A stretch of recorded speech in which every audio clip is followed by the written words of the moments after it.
Quite Hollywood, those videos, aren't they?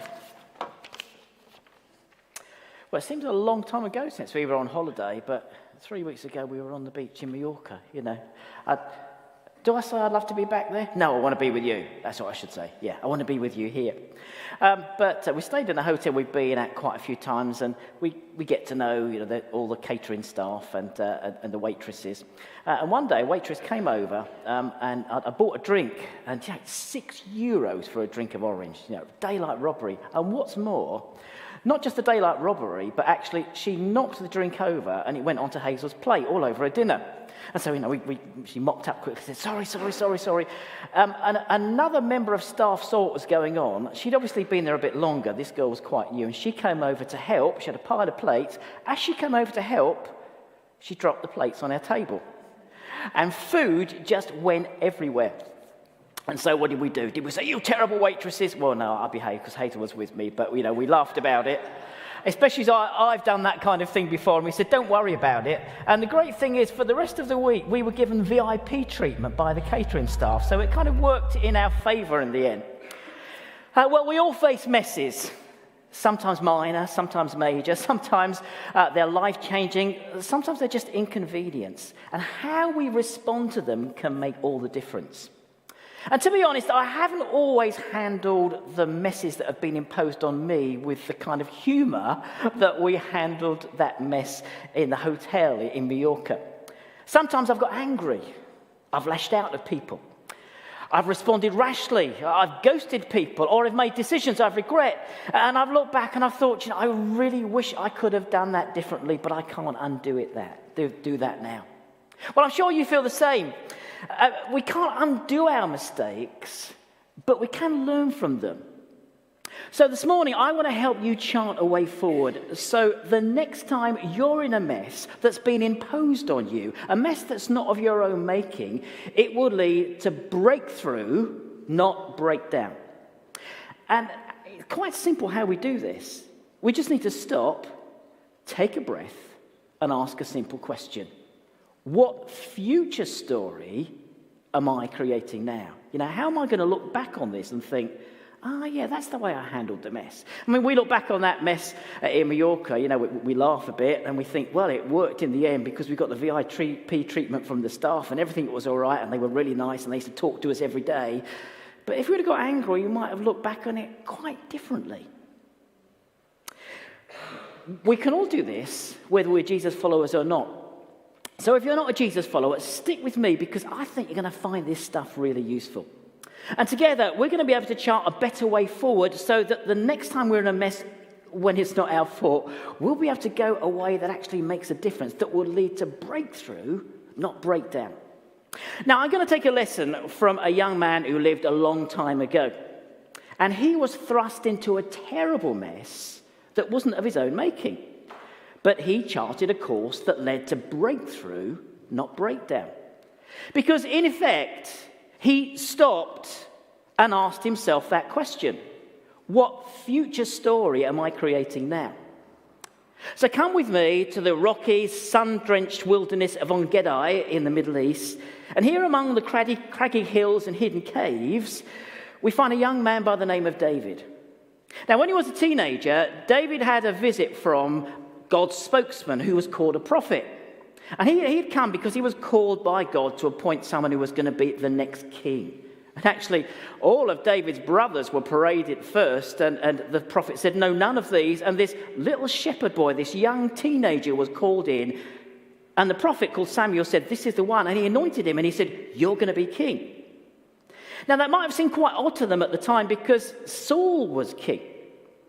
So David carried on with his normal life as a shepherd boy. Well, I say normal, but it was a time of real tension, and they were really being intimidated by a group of people from another country, from Philistines, and they used to send someone down to their visit, a great hulk of a man who they called a giant, and he used to challenge them to a fight every day. Come on, who's going to fight me? Who's going to fight me? And everyone was terrified of him, so they had to give him money and keep him happy, and he kept that village under control. Until one day, David stepped forward and he felled that giant with a few stones. Life changed quickly after that unexpected event. He became the talk of the nation. The king heard about this and he snapped him up and gave him a job at the palace. But that's when it all started to go pear-shaped for David. The problem was that Saul was insecure, egotistical and jealous. And he didn't take well to David being the subject of songs everyone was singing. Now just imagine this alternate universe where England won the cup, and imagine people are going around singing, Gareth Southgate, we'll support you evermore. I'm sure you still sing that, don't you? Yeah, I'm sure you still love Gareth Southgate. But if he'd have won, he'd have been the hero. And this is what it was like for David. They were actually singing, Saul has slain his thousands, but David is tens of thousands. Well, Saul wasn't a happy bunny at this. He was egotistical and insecure anyway, and his mind was twisted with jealousy. He hated David with intensity, and he tried, not so subtly, to get rid of him. One day, the least subtle thing he did one day was when he was in a really foul mood, he picked up a spear and threw it at him, and he missed. He sent him into battles and got him put on the front line. He even sent men to David's house to kill him. It seemed to take David a long time to work out that he needed to get out of this situation. I think he was a bit slow on this one, but people around him said, David, you've got to get out. You're not going to survive this. And so suddenly he was on the run with a psychotic king, and while he was on the run, he gathered some loyal people with him. He was in a mess that he didn't make. So now we're in En Gedi, where David and his men are hiding because Saul, with a tiny army, is determined to find him. You can almost feel the tension in the air. David's heart must have been pounding as he wondered what happened next. And it's like a twist in a film, because Saul himself walked right into the cave where they're all crouched. Now, why did he walk into it? Well, to put it bluntly, he needed to have a Tommy Tinkle. Of all the caves and all the world he could walk into, this is the one where David's men are crouched behind a rock. And David's men, when they see this, they're really pumped up. It's their opportunity. And they whisper to him, today is the day the Lord spoke of when he said, I will give your enemy over to you. You can do anything you want with him. This is your moment, David, they were saying. We've got him where we want him. We could chop off his head before he's even zipped up his trousers. Actually, he wouldn't have worn trousers, but you know what I mean. Well, because he sneaks up on Saul and sneaks a piece of robe, you can see that he's toying with this idea. But after he's cut a piece of Saul's robe off, he effectively stops in his tracks and asks himself, what future story am I creating now? And he turns to his men and he says, may the Lord keep me from doing such a thing to my master. He is the Lord's appointed king. I should not do anything against him because he is the Lord's appointed king. And just like that, there's this golden opportunity where he could end his mess once and for all, violently and messily, yes, but it would be over. And he tells his men to stop harming Saul. He tells them to stand back and lay off. Meanwhile, Saul finishes his business and walks out of the cave.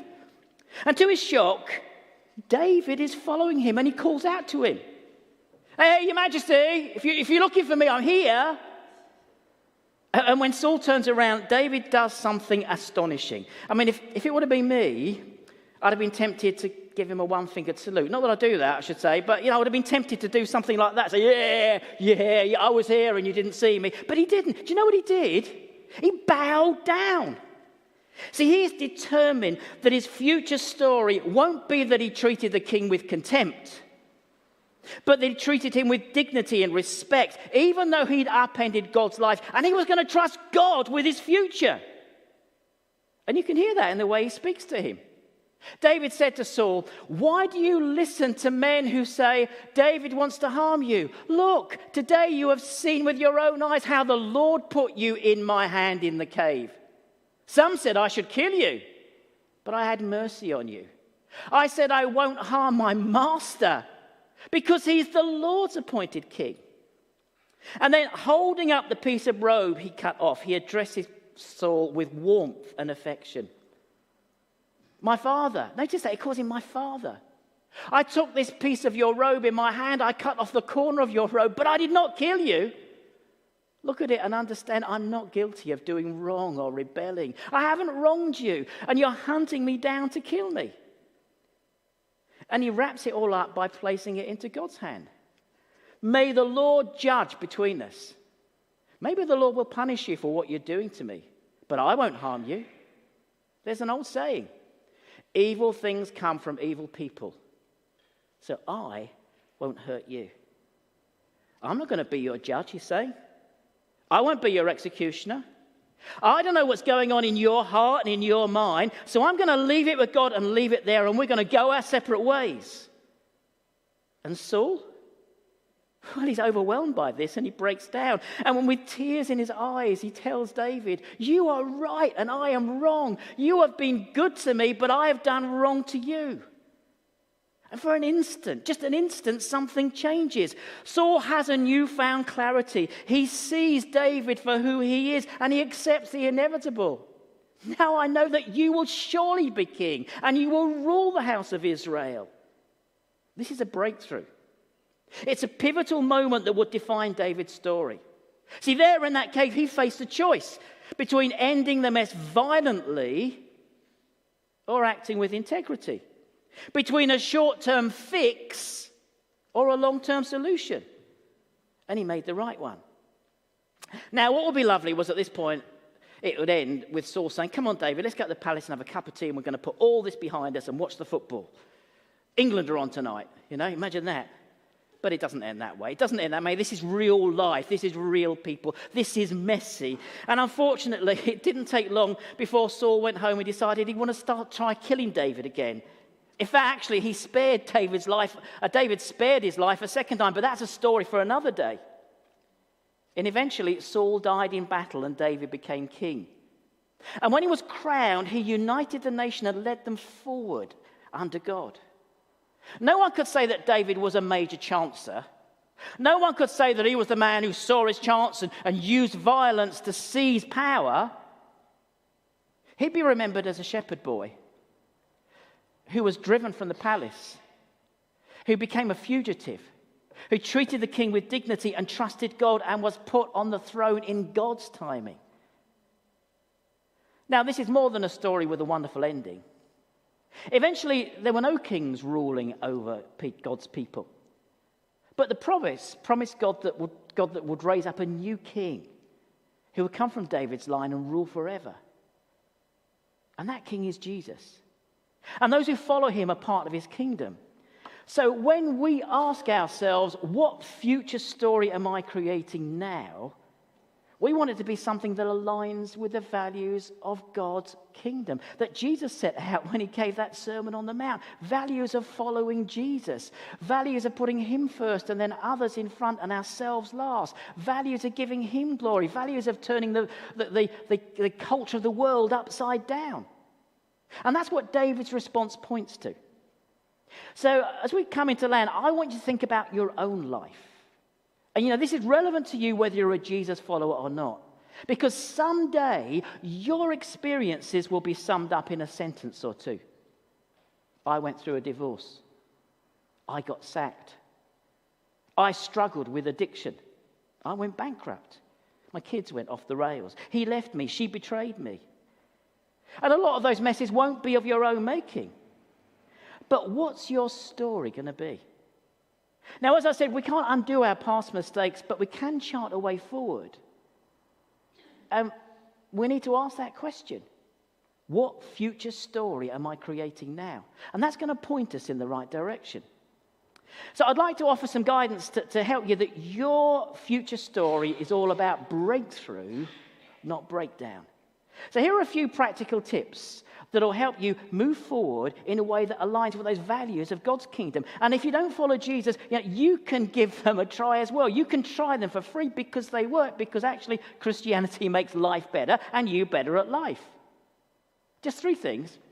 One is be a catalyst for change.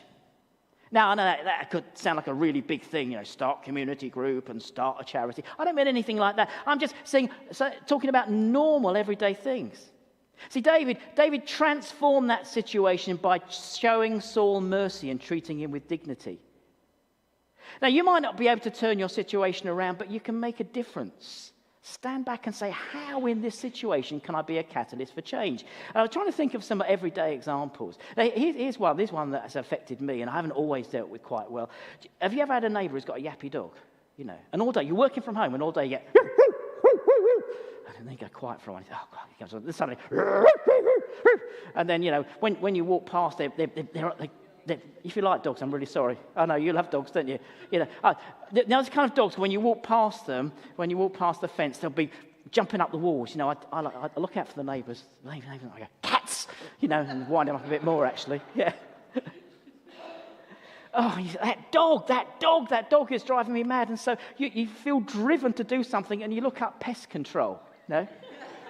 Is there someone can get rid of this dog? Is there somewhere I can complain? And then suddenly you stand back and you think, what future story am I creating now? You know, if I complain to the council and they knock on the neighbour's door and they find that the dog's not being treated very well and take them away, what's that going to do for my relationship with them? What's that going to do for my standing in the community? What's that going to do for my witness as a Christian? And so what you do is instead you knock on the person's door. An elderly person answers and you feel guilty and think, you know, I've never seen you before. I've never bothered trying. And you say, actually, how's your dog? You know, start diplomatically. How's your dog? That lovely dog. I've never seen it before. Can I see it? And they say, oh, I love little Jemima. She's beautiful. She's lovely. She's my life. But I can't take her out for walks. And she gets frustrated all day. And I know she drives everyone mad when she barks. And you bite your tongue at that point, you know, because you feel like, yeah, she drives me mad. So what do? You say, well, is there anything we can do to help? And so you get the neighbours together because everyone's talking about it. Everyone's sort of up to here with it. And you say, well, let's organise something. Let's take that dog out for a walk. Let's have a rota so someone takes it out for a walk every day. And you know, that seems to change things.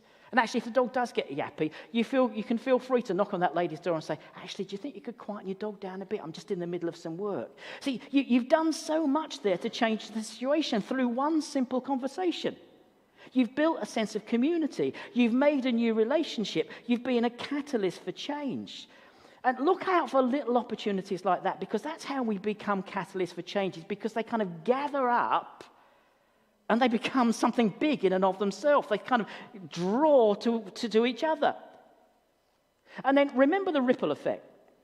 Now, there's an old saying, you know, no one is an island. And when someone's got you into a mess, the way you respond doesn't just impact your story, it ripples out to people around you. Now remember that situation we were in the hotel. Now, Hazel, she never gets annoyed. She doesn't even get annoyed with me. Well, not much anyway. Very seldom she get annoyed with me. But imagine, we're at that hotel. She's calm, and I say, what do you think you're doing? Now, that's not just kind of embarrass me, but she's going to be known as the wife of that bloke who shouted at the waitress, you know, and who was most unpleasant. Yeah, she'll always be branded for that. It ripples out to other people. If you take a quick way out that blows up in your face, it may well affect those closest to you. Now imagine you're just looking out your window and you see your neighbour, you recognise their car, they pull in, and accidentally they pull in too fast and hit your car. And you're waiting for them to knock on your door and saying, oh dear, I've hit your car, can we sort this out? But they don't. They sort of shoot off. And you don't see them for another hour, and then they pull in, and they just act as if nothing's happened. So you come out the door and say, I think I saw your car hit mine. And they say, no, it wasn't mine. Was it a white Mercedes? You live in a rich area, you see. Was it a white Mercedes? No. Oh, it must have been one like me. No, it can't be mine, can't be mine. And there's no scuff marks on their car because they've gone to have them cleaned off in the meantime. You know? And it was definitely yours. I saw you driving it. No, it wasn't me. Honestly, it was not me. Now, what are you going to do? You see, you could really push that home and argue with them and probably get nowhere. But you stop and think, how's this going to affect people around me? You see, your spouse goes out running with their spouse. Your children play with their children. You go and drink in the same micro pub. You're in the same club as them. So what are you going to do? Are you going to protract that? Are you going to argue with that? Or are you going to just swallow it and cough it up and have extra insurance premium?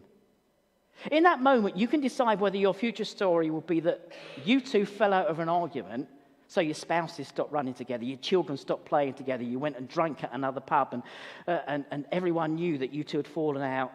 Or you cough up, you pay the money, you have the extra insurance premium, but you protect the people around you. And if you're a Jesus follower when you do that, you're pointing people to his kingdom, because you say, at the end of the day, you matter more than that car, and our relationship's more precious than anything else, because God loves you. And then play the long game. Quick fixes often fail in the long run. They can unravel and create more issues. Let me explain why. Imagine you're patching up a leaky roof, and you're really practical like me, and you get some duct tape. That's the kind of thing I do, and you stick the duct tape on. Smashing, yeah, it stopped it. Now, it stops it for a time, doesn't it? But it's not a permanent solution. Over time, the pressure of the water will push it away, and suddenly it'll, come out all over you. It'll just make things worse. Now, in the same way, when we apply quick fixes, they might sort things out for the instant, but they don't address the root of the problem. And often, actually, the root of the problem is getting worse and worse and worse and worse, and we've got a bigger mess on our hands later. These quick solutions might offer immediate relief, but they're not much use in the long run. See, the real issue is when they start to unravel. Suddenly, we're faced with a load of new problems that are more complex than the original issue we faced. It's like someone's done something wrong at work, and instead of owning up to it, they tell a small lie. And actually, they have to tell another lie, and another lie, and another lie, and it ends up as a web of deceit. And it was only a little thing they could have owned up to. We need to shift our focus to long-term solutions. This means taking the time to understand the underlying causes. And we're going to need patience, foresight, and a willingness to invest more of our time and energies up front. But in the end, we'll have a solution that will bring us breakthrough, not breakdown. So as I wrap up, I invite you to reflect on the messes in your life. You might be in the middle of a mess, a horrible mess, or a little mess, or a medium mess. You may be between messes. And if your life is really straightforward, I'm really glad. But, we live between messes. And whatever situation you're in, ask yourself this question. What future story am I creating now? Because I want your mess to lead to breakthrough, not breakdown. Let's pray. Just ask the music group to just play for a minute or so, and I just want you to think on these things and respond to God about that mess that you're in.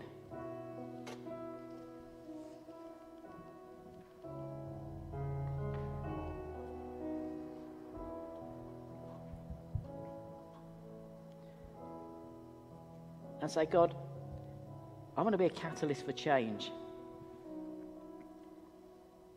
I want to think about the people around me so that what I do actually helps them and improves their lives, not makes it difficult for them.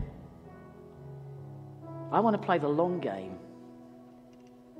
And if you're a Jesus follower, to say, Lord, I want to live by your kingdom values. And if you're not a Jesus follower, to say, well, Jesus, show me more about your kingdom, about your way.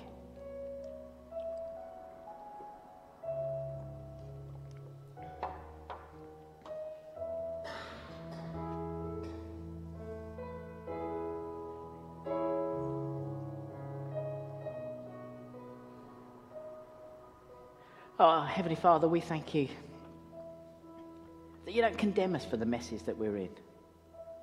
And we know the past is the past, but we thank you that we can chart a new course to the future. We can address the mess. Help us to stop and ask that question, what future story am I creating now? And give us breakthrough, not breakdown. Amen.